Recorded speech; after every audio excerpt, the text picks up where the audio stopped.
Hello, ladies and gentlemen. Welcome back to Chapter 11. We are on day 5, and we're looking at paired data or two samples. So how to determine this.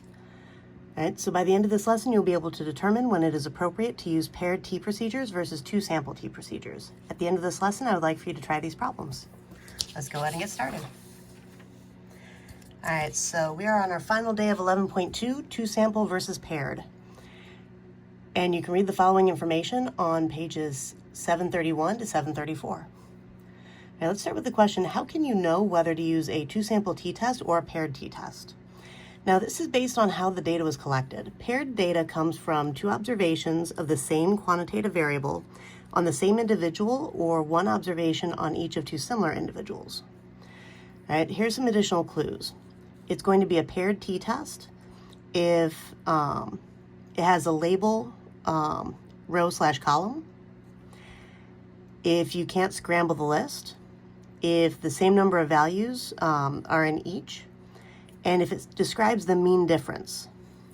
Now, unpaired data, in other words, a two-sample t-test, you won't have a label for a row and column, and you can scramble the lists. You can have different number of values, so different sample sizes or experimental group sizes. And we talk about the difference of the means, right? So in paired data, we find the mean of all of the differences. In unpaired data, we find all the means first and then calculate their difference.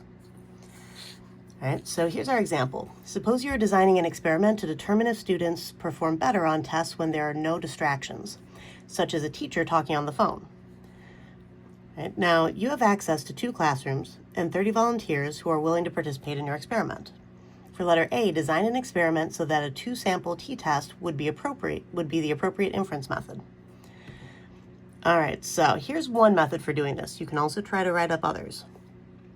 All right, so we could write on 15 index cards, write A, and on 15 index cards, write B.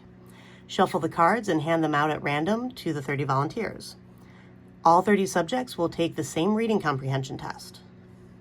Now, subjects who receive A cards will go to a classroom with no distractions. Subjects who receive B cards will go to a classroom that will have a proctor talking on the phone during the test. All right, so what we've created here is a completely randomized design where half of our subjects are going to experience one treatment, half of our subjects will experience the other treatment, and their results are in no way matched up with each other. All right, this is why this one will be two-sample.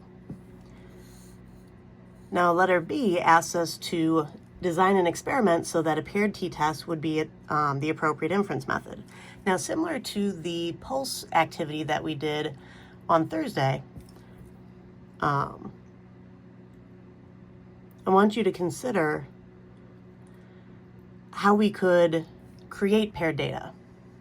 Now, if we use the same method as in part A, and we divide the subjects into 2 rooms and give them the same reading comprehension test, one room will be distraction-free, the other room will have a proctor talking on the phone. Then after a short break, we'll give all 30 subjects a similar reading test, but we'll have the distraction in the opposite room. That way, each subject is receiving both treatments, and their results can be compared against their earlier results. So we can have distraction results compared to distraction-free results and see if it actually makes a difference.